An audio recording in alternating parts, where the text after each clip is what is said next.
The 49ers traded with the Broncos for wide receiver Emmanuel Sanders. The 49ers got a 2020 fifth-round pick and Emmanuel Sanders, and the Broncos got a 2020 third-round pick and a 2020 fourth-round pick. Something happened in Denver. I'm not sure what happened.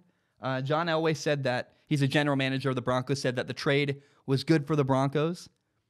Von Miller said about the trade, he said, we want guys who want to be Broncos. So basically, what I hear when I say that, when I hear all that, is that I think Emmanuel Sanders, and this is all speculation, I don't have any inside sources, I just have the quotes they've given.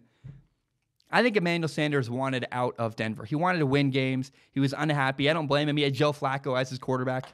I think any receiver would be kind of frustrated with Joe Flacco at quarterback.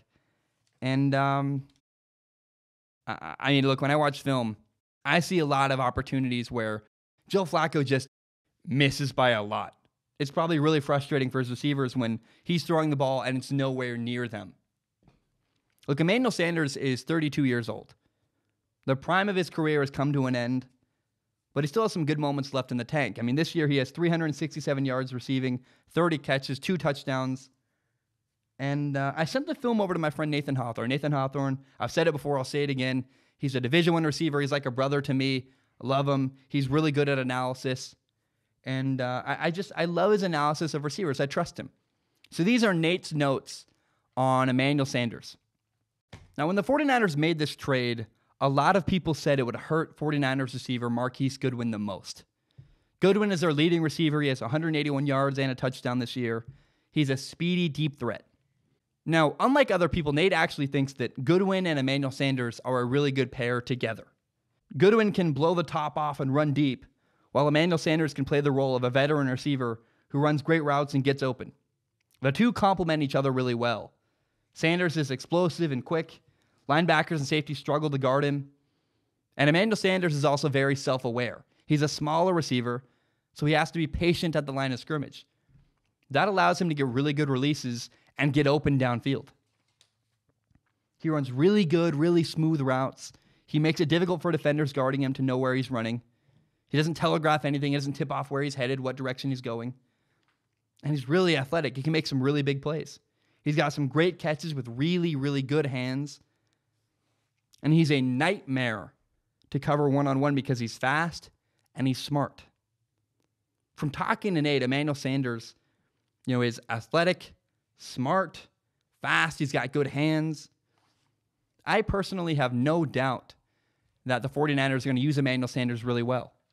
They're going to get the most out of his skill set. That's what Kyle Shanahan, the 49ers head coach, does. This is a great trade for the 49ers. They got a number 1 receiver.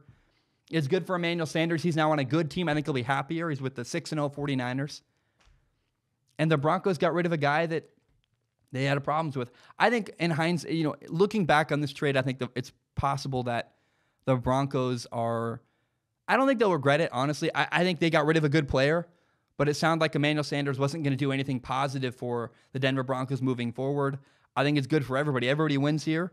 It's a great trade. The Giants, the 49ers won the trade. The San Francisco 49ers won this trade, but not by a lot. I think Emmanuel Sanders' use had worn out in Denver, but I think he's going to be a big-time impact player for the San Francisco 49ers moving forward the rest of this year. My name is Zach Schaumler. This is my podcast, Strong Opinion Sports. It's my favorite thing in the entire world. And I want to be very clear and open with the audience. My YouTube channel is monetized. What that means is that some of my videos make ad revenue. It's fewer than you think. A lot of them get claimed. But in the past, I've received donations from people on Patreon and PayPal. PayPal.me/Zach Schaumler. Patreon.com/Zach Schaumler. And because I'm making ad revenue, it felt kind of weird just receiving donations. I wanted to give something back for the donations. And so people who support me on Patreon can give me $1 a month, and that allows them access to a pool where they can ask questions. If you send me questions through Patreon's DM service, you comment on one of my posts on Patreon. If you give $1 a month, you can submit questions. And with my eyeballs, I look at every single question submitted. Then at the end of my podcast, I pick the best top couple questions and read them on the show and answer them in a segment I call Ask Zach. Now, that's for people who have money and want to support me that way. If you have no money to give, no problem. I totally understand. I grew up in a mobile home. I've been a broke college kid. I totally get it. But if you want to help in some capacity at the end, You can support the show by telling your friends about it. Share it on Facebook, Twitter, Instagram, whatever it is. Help me grow by telling your friends about this show. It would mean a lot to me.